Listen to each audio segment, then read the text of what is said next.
참 감사합니다. 서인교회에서 저희들을 아프리카 나이지리아 보내서 지금까지 34년을 중단하지 않고 후원해 주셔서 참으로 감사합니다.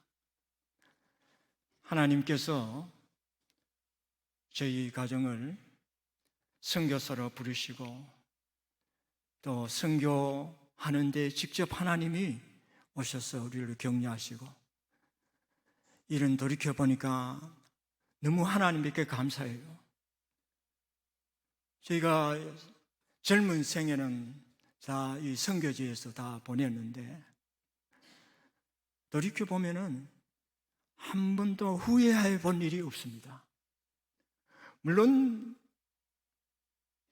우리 애를 나이지리아 묻고 참 가슴 아프고 울었던 때도 많이 있고, 또 우리 딸이 우울증으로 참 너무 울고 견디지 못할 때 괴로운 밤을 다 산에서 지새우면서 하나님 앞에 울고 울부짖었지만은 돌이켜보면은 너무 감사합니다. 하나님이 저희를 사용하셨고, 또 하나님이 저희를 통해서 선교하시는 것을 저희들이 여러 번 경험했습니다. 물론 단기적인 시각으로 보면은 나에게 왜 이런 일이 일어났나? 나에게 왜 이런 고통이 찾아왔나? 하지만은 먼 시각으로, 독수리 눈으로, 큰 그림으로 성경을 볼 때에 하나님의 성교는 반드시 성공합니다. 반드시 하나님의 성교는 실패하지 않습니다. 완성됩니다. 그것이 오늘 이 본문 말씀입니다. 본문 말씀 속에 세계 선교 어떻게 이루어집니까? 9절 말씀, 2일 후에 내가 보니 각 나라와 족속과 백성과 방언이 어느 건이에요. 이 다른 어느 건에 있는 사람들, 각 부족에 있는 사람들, 설 수 없는 수많은 사람들이 하나님의 택한 백성들은 반드시 구원받게 되고, 하나님 보좌 앞에 섰을 때 하나님을 찬양합니다. 그 찬양의 주제 내용이 뭡니까? 10절의 말씀, 보좌에 앉으신 구원하심이 어디에서 옵니까? 보좌에 앉으신 하나님과 어린 양에게 오도다. 이것이 이 말씀을 저는 늘 암송합니다. 이 일 후에 내가 보니 이루 셀 수 없는 수많은 무리들이 각 나라에서, 각 부족에서, 각 백성 가운데서, 각 어느 건 가운데서 다 나오는데, 주님 앞에 보좌 앞에 섰을 때 그들이 서는 것은 흰옷을 입고 손에 종려가지를 들고 주님을 찬양하는 거예요. 이 구원하심이 선교사에서 오는 것이 아니고, 이 구원하심이 목사에게 오는 게 아니고, 이 구원하심이 내가 열심히 일해서 오는 것이 아니라 하나님과 어린 양으로 온다는 사실입니다. 이것은 우리 현실적으로 어려움을 많이 당한 우리들은 왜 선교가 이래야 되느냐? 낙심할 수밖에 없는 상황이지만은, 그런 성경 전체를 창세기부터 요한계시록까지, 그리고 천지를 창조하기 이전부터 하나님께서 창세전에 하나님의 백성을 선택해 주셨습니다. 하나님이 선택한 것, 하나님의 계획이고, 사람은 죽어도 하나님의 계획은 죽지 않습니다. 반드시 이루어지는 하나님의 계획입니다. 그래서 오늘 이 성경을 쓴 사람은 사도 요한입니다. 서기 95년경에 95년 전후로 해서 이 성경이 쓰여졌는데, 그때의 상황은 어떤 상황이었습니까? 사도 요한은 예수님의 사랑을 가장 많이 받는 사람이었어요. 예수님 곁에서 하신 말씀을 잘 들었습니다. 예수님으로부터 세계 선교에 대한 말씀을 들었어요. 이 세계 선교는 너희가 성령이 너희에게 임하시면은 너희가 권능을 받고 예루살렘과 유다와 사마리아와 땅끝까지 이르러 내 증인이 되리라. 제자들에게 한 말씀, 특별히 사도 요한은 이것을 기억하고 있었습니다. 그러나 그 현실적인 상황은 어떤 상황이었습니까? 그의 동료 사도들은 다 순교당했습니다. 서기 95년경에는 다 11 제자들이 순교를 당했어요. 그리고 95년경에 94년부터 어떤 일이 있었습니까? 로마 황제가 황제를 하나님으로 선결한 황제 숭배하라는 명령이 떨어졌어. 황제 숭배를 거절하는 기독교인을 박해하기 시작했습니다. 그 중에 사도 요한도 박해를 받아서 밤모섬에 유배됐죠. 밤모섬에서 가서 무엇 했습니까? 강제 노동했습니다. 그러나 하나님의 세계 선교는 그런 현실 속에서 이루어질 수 없는 상황 같았어요. 베드로를 비롯해서, 그리고 사도 바울을 비롯해서 95년 전에 다 순교했어요. 많은 기독교인들이 핍박을 당하고 도망을 가고, 우리는 예수님이 우리의 왕이다, 로마 황제에 우리가 숭배할 수 없다, 기독교인의 박해를 받고 선교는 암담하기만 했습니다. 선교의 말씀을 직접 들은 사도 요한은 다른 나라에 예루살렘, 사마리아와 땅끝까지 가지 못하고 밤모섬에 갇히는 신세에 되었을 때 말씀을 받았어요. 응? 그 말씀이 기억했을 거예요. 그 말씀이 무엇입니까? 이 성경 구절을 한번, 사도행전 1장 8절, 다 같이 한번 읽어볼까요? 시작. 성령이 너희가 권능을 받고 예루살렘과 유다와 사마리아 땅끝까지 이르러 내 증인이 되리라. 이 예수님의 말씀은 사도행전 1장 8절의 말씀. 이 예수님의 말씀이 언제 성령이 임했습니까? 사도행전 2장 1절에서 4절. 성령이 임할 때에 그들은 방언을 하게 되었고, 성령이 임하게 될 때에 그들은 권능을 받아서 참으로 말씀을 전할 때에 수많은 사람이 세례를 받고 하나님께 돌아왔습니다. 예루살렘 중심으로 일어났지만은 세계 선교는 예루살렘을 넘어서서 유대와 사마리아와 유다와 땅끝까지 이루는 것이 세계 선교의 사명입니다. 이것을 예수님으로부터 사도 요한은 받았습니다. 그러나 그 현실은 그렇지 못했습니다. 이러한 상황 속에서, 그리고 사도 요한은 계속적으로 계시록 8장, 9장 계속 보세요. 많은 지상의 어려움들이 계속 일어납니다. 그 어려움 가운데 우리가 비전을 가져야 될 것은 하나님의 성전은 반드시 이루어진다는 비전. 그 비전은 언제 이루어졌습니까? 언제 줬습니까? 오늘 읽은 이 말씀.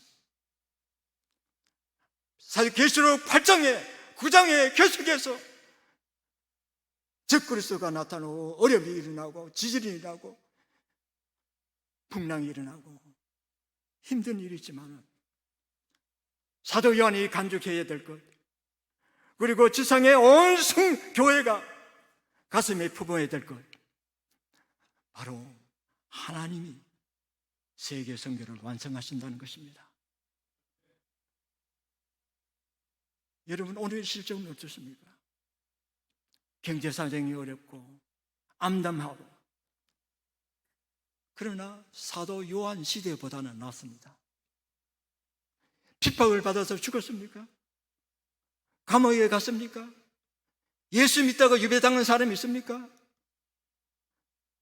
우리는 이 어두워져가는 세속화되어가는 과정 속에서 우리 마음속에 비전을 품고 가져야 될 것은 계시록 7장 9절에서 10절 말씀. 저는 어려움이 있을 때마다 이 말씀을 안식합니다. 그 세계 선교예요. 어디에? 각 나라와 각 족속과 각 백성과 각 방언에서 셀 수 없는 수많은 사람들이, 구원받은 사람들이 하나님 앞에 모이게 된다는 거예요. 현실적으로는 핍박을 받아 교인들이 흩어지게 되었고, 현실적으로는 사도들이 다 순교당했고, 현실적으로는 사도 요한 자신도 반모성에서 강제노동을 하고 있었지만 그 마음속에 품은 것은 하나님의 성결을 이루신다는 것. 반드시 세상은 흩어진다 할지라도, 세상은 요단친다 할지라도 예수님 말씀은 분명합니다. 마태복음 24장 14절, 천국 복음이 땅끝까지 다 전파되어 온 백성의 사람들이 듣되 그 이후에 세상 끝이 오리라. 그 말은 뭡니까? 세상 끝, 예수님이 재림할 때까지 지진이 일어나고 기근이 일어나고 사랑이 식어지고 서로 미워하게 되고 나라가 나라를 대적하고 할지라도 선교는 지속됩니다. 이스라엘 사람들이 안 하면은 유럽 사람을 통해서, 유럽 사람이 안 하면은 한국 사람을 통해서, 한국 사람이 안 하면 아프리카 사람을 통해서 반드시 하나님은 세계 선교를 완성합니다. 그리고 계시록 7장 9절에 10절 말씀이 하늘나라에서 이루어지게 됩니다. 이것이 오늘 우리 서현교회에서도 우리가 간직하고 드려야 될 말씀이에요. 사실은 세계 선교라는 단어는 성경에 없습니다. 그러나 세계 선교라는 그 개념은 창세기부터 쫙 알렸습니다.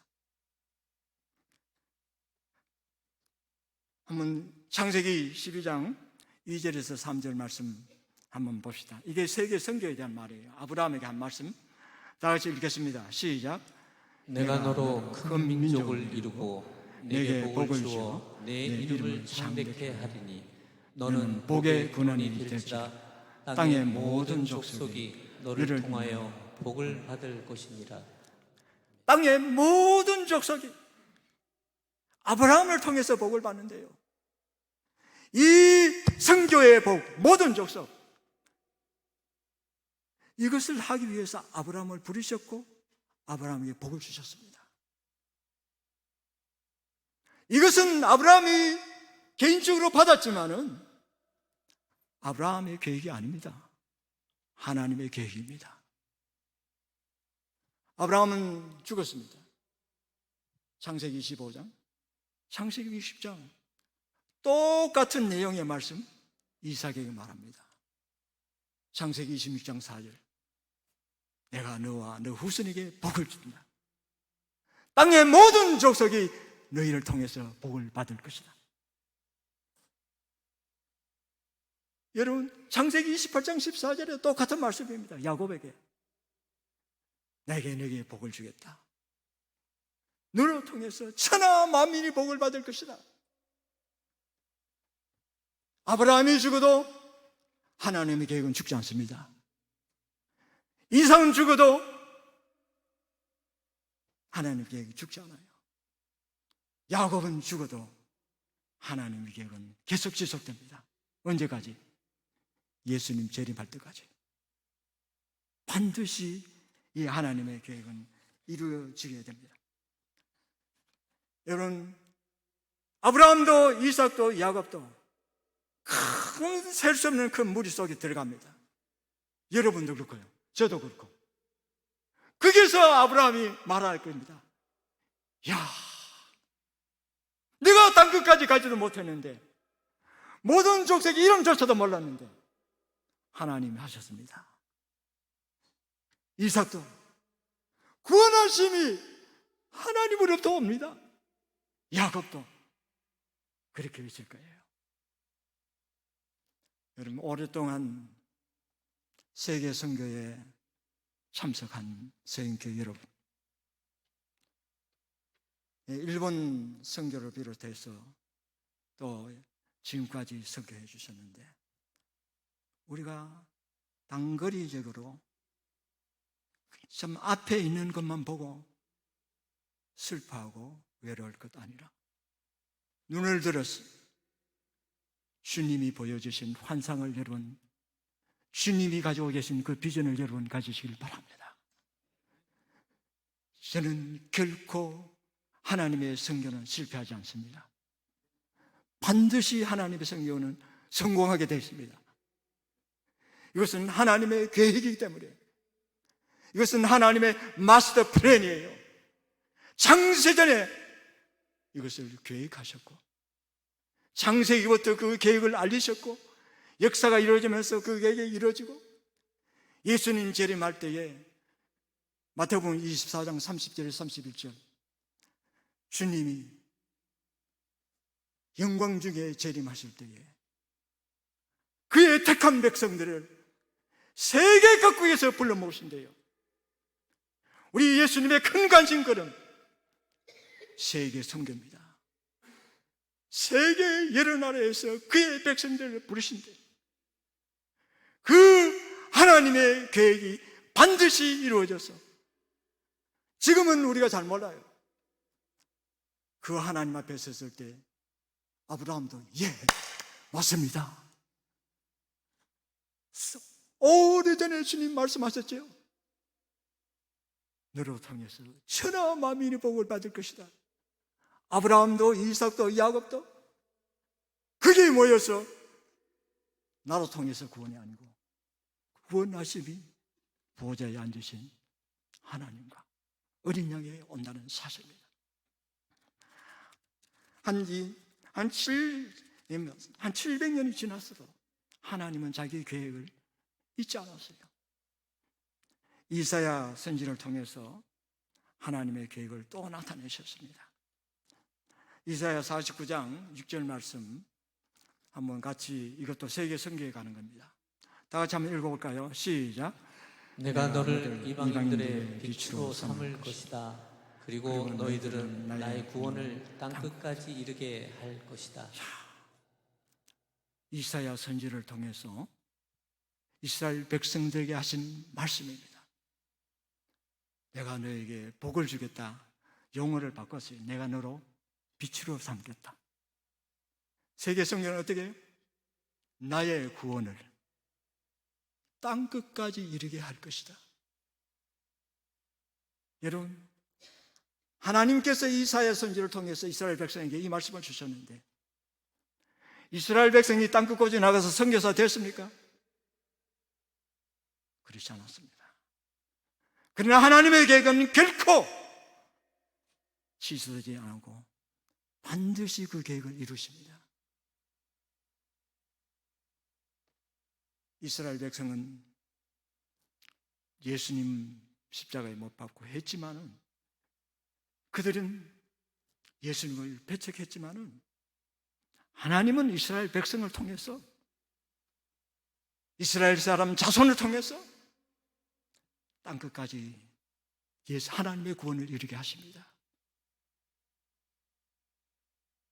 세례 요한이 이스라엘 백성에게 외쳤습니다. 너희가 아브라함의 자손이고 자랑하느냐? 그건 아무것도 아니다. 이 돌들로도 아브라함의 자손이 되게 할 것이다. 로마서 10장, 11장 17절 말씀 바울은 더 명확하게 말했습니다. 로마서 11장 17절 말씀 한번 읽어보겠습니다. 다 같이 읽겠습니다. 시작. 또한 가지 얼마가 꺾여졌는데 돌감람나무인 내가 그들 중에 접붙이 되어 참감람나무 뿌리의 진액을 함께 받는 자 되었음즉. 이 말은 잠깐 설명이 필요합니다. 이스라엘 백성은 참 감람나무입니다. 아브라함의 자손이에요. 아브라함 자손에게 복을 주셨고 아브라함 자손을 통해서 세계의 선교를 말씀하셨습니다. 그런데 이스라엘 백성들이 예수님을 배척했습니다. 하나님께서 꺾어버렸어요. 꺾은 그 자리에 돌감람나무 가지인 우리가 접붙임을 받았습니다. 그래서 아브라함의 나무에서 아브라함의 약속과 아브라함의 축복을 이방인 우리들이 접붙임을 받아서 그 약속을, 그 계획을 받았습니다. 그래서 신약 성경에 바울은 말하기를 누가 아브라함의 자손이냐? 육신적으로 혈통을 가진 사람이 아브라함의 자손이 아니고 예수님을 믿는 사람들이 아브라함의 자손이다. 여러분이 아브라함에게 약속하신 그 약속을 여러분이 받았습니다.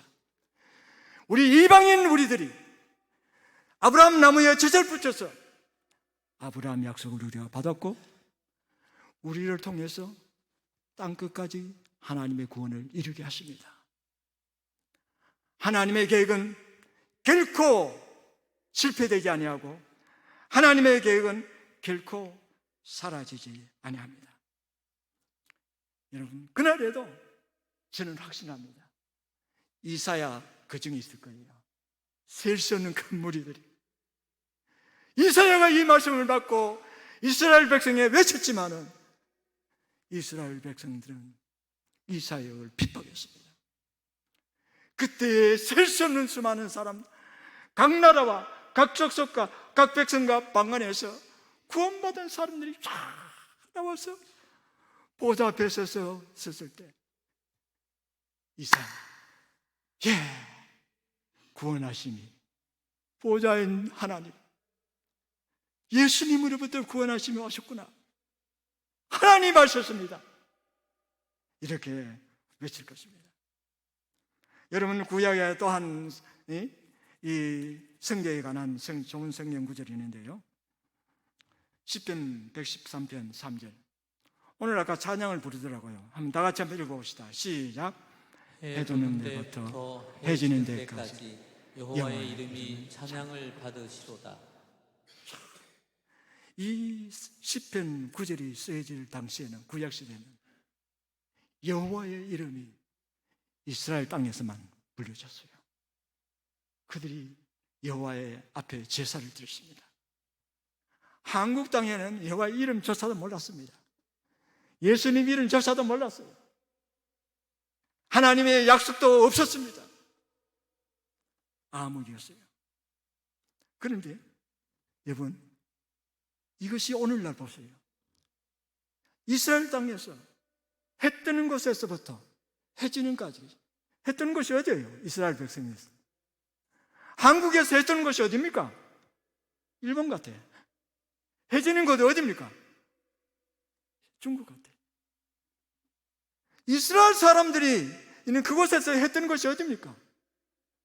아시아 쪽에. 해 지는 것이 남미 쪽에. 성경이 읽어지는 곳곳마다 이 말씀은 그대로 실현되는데, 이 말씀은 세계 곳곳에서 여호와의 이름을 찬양하는 그날이 올 것이라는 것, 하나님의 계획 실패되지 않습니다. 지금 오늘날 보세요. 여러분, 주일날이 되어서 해 뜨는 것부터 찬양이 시작하잖아요. 예. 우리 한국은 미국보다 8시간, 나이je리아보다 8시간 빠르고, 해 뜨는 것부터 시간마다, 우리 여기 11시, 다른 데 해 뜨는 데부터 해지는 데까지 세계의 선교를 말하고 있습니다. 이것이 어떻게 이루어집니까? 선교를 통해서. 많은 선교사들이 해 뜨는 곳으로 가고 해 지는 곳으로 가고 세계 곳곳에 흩어져서 이 말씀이 이루어지고 있습니다. 하늘나라에 갔을 때는 분명히 이루어지는데 지금은 우리의 눈은요 굉장히 근시적이고 요 눈앞에 발 앞에 있는 것밖에 모릅니다.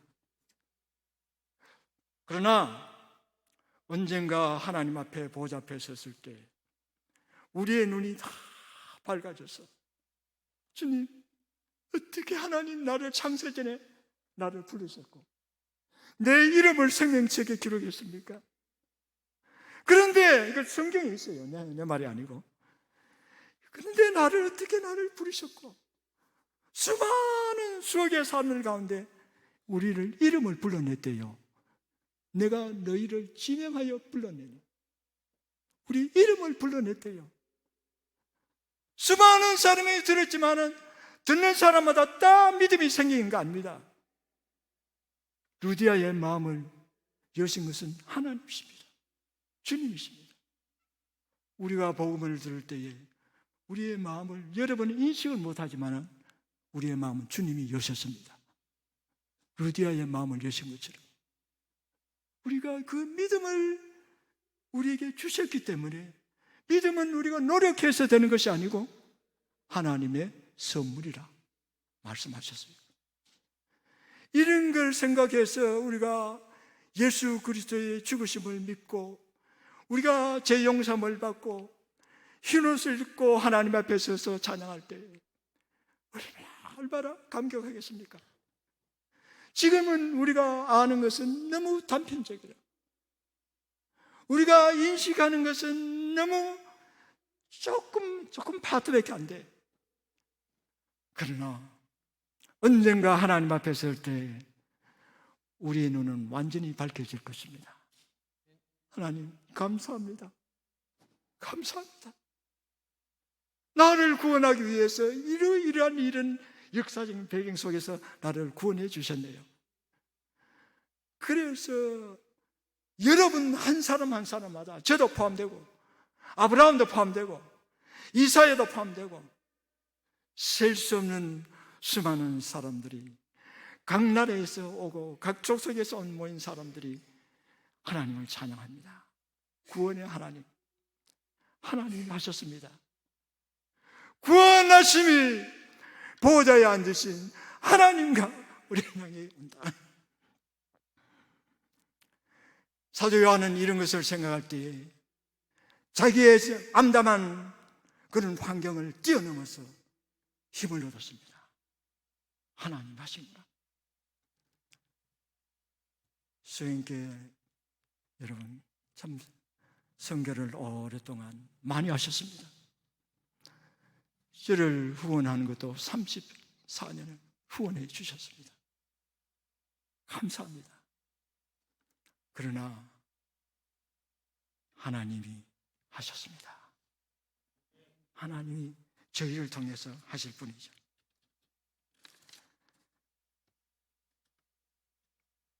이러한 제자들이 세계 선교의 명령을 받았죠. 너희는 가서 모든 족속으로 제자를 삼아 아버지와 아들과 성령의 이름으로 세례를 주고 내가 너희에게 분부한 모든 것을 가르쳐 지키게 하라. 마태복음 28장 16절에 읽어보면 이 말씀을 직접적으로 한 것은 11제자입니다.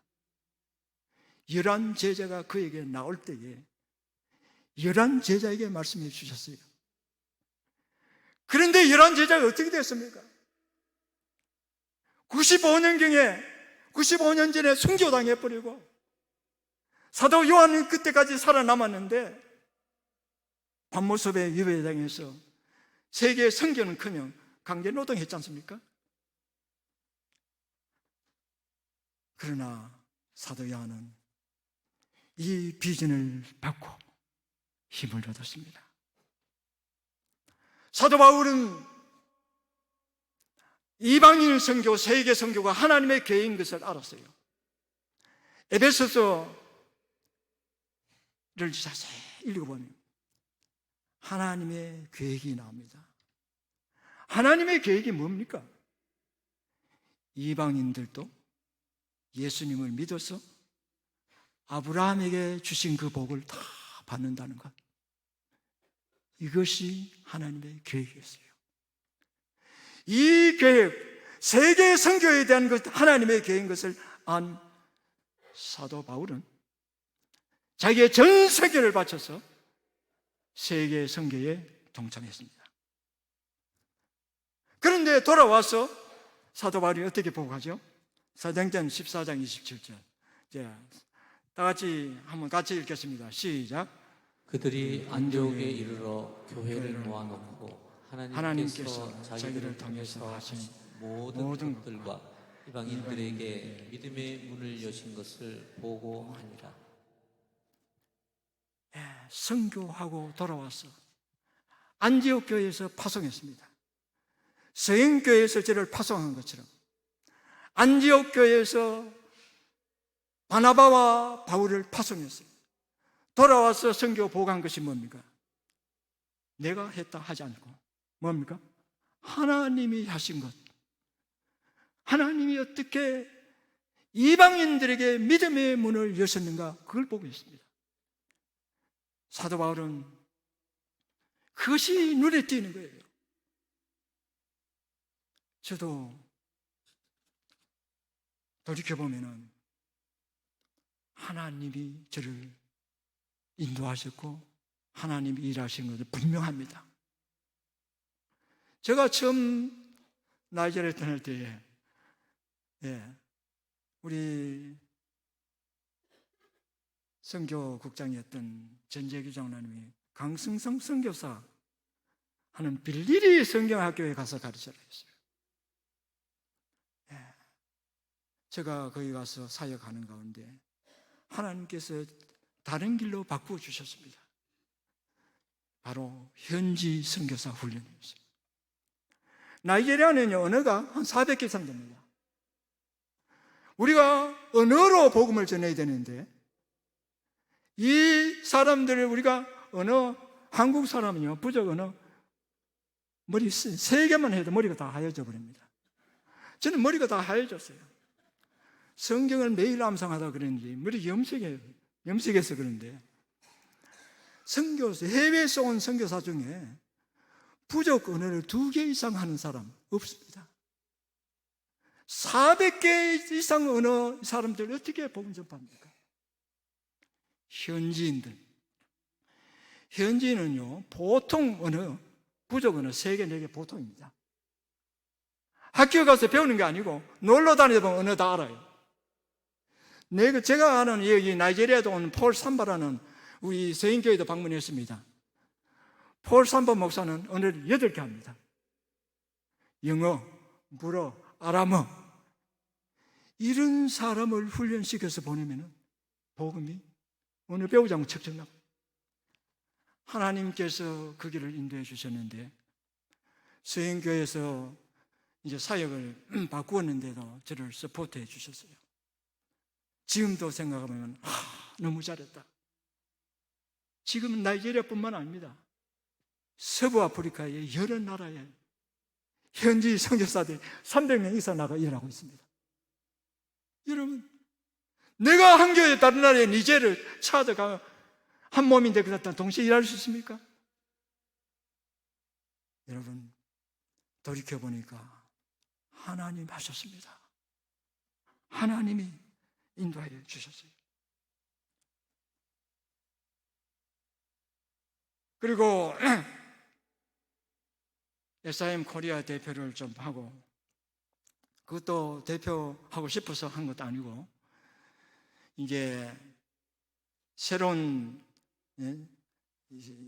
SIM은 국제선교단체인데 한국에도 사무실이 필요하다 참 열대에 제가 뽑혔고, 또 저희 딸이 죽어가지고 계속 거기 있으니까 자꾸 생각이 나고 해서 그 기분 전환 겸으로 오게 됐는데 그것도 하나님이 인도하셨어요.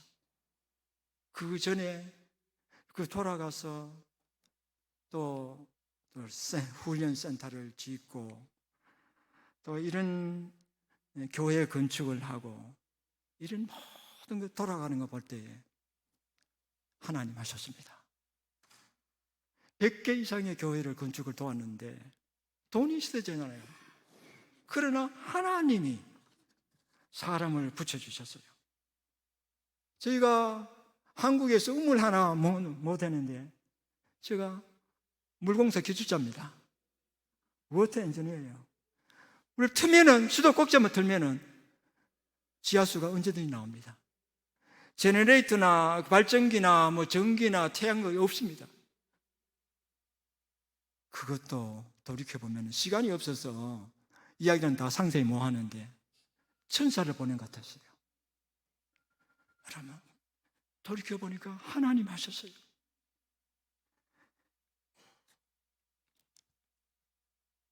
우리 강의 듣는 사람들이 내 강의에 너무너무 성경적이고 너무 선교사가 필요하다고 해서 책을 써달래요.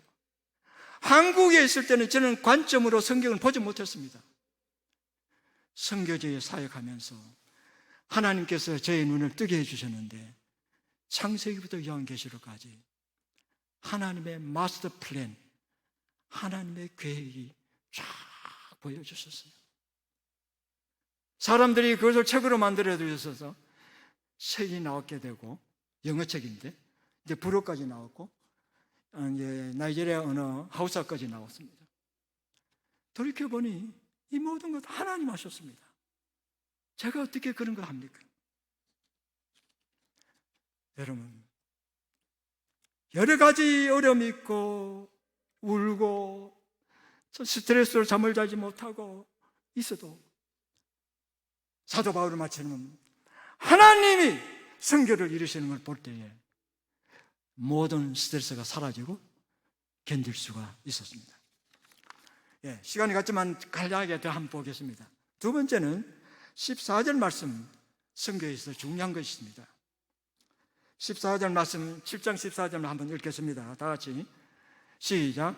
내가 말하기를 내 주여 당신이 아시나이다 하니 그가 나에게 이르되 이 사람들은 큰 환난에서 나오는 자들인데 어린 양의 피에 그 옷을 씻어 희게 하였느니라. 이 사람들은 누굽니까?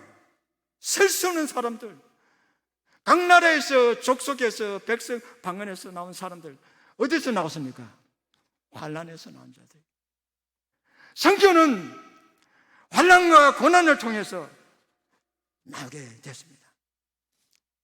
바울은 하나님이 하신 것을 목도했고 경험했고 보고했습니다. 그러나 사도 바울이 고생 안 했습니까? 고린도전서 11장 23절에서 27절 한번 다 같이 한번 읽어볼까요? 다 같이 시작.